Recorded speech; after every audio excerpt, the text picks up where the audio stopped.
Tagpila to eh. 50, sir. 50 lang, isang balot. Oh, grabe. Halos 1 kilo na siya. Kani pila yung kamatis? 50, sir. 50 po ni. Wow. Kalabasa, sir. Pila? Kalabasa. 100. 100 isa kay nani.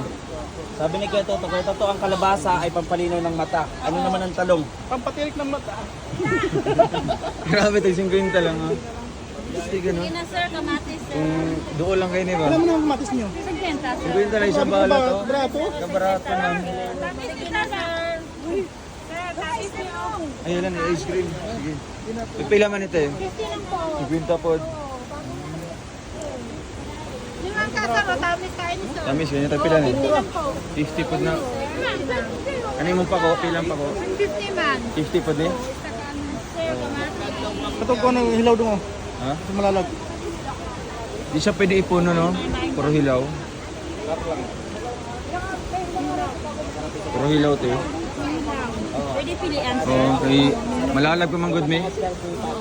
Kuan pa mga tulo ka adlaw pang biyahe namo.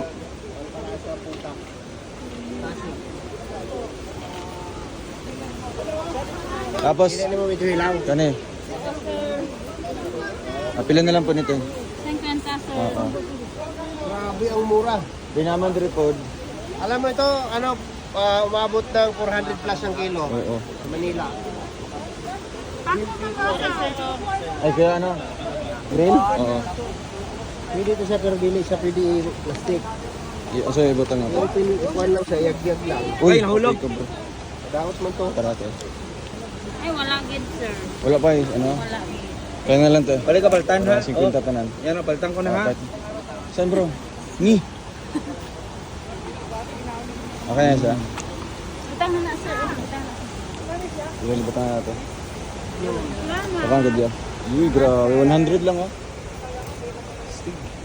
Langka, sir.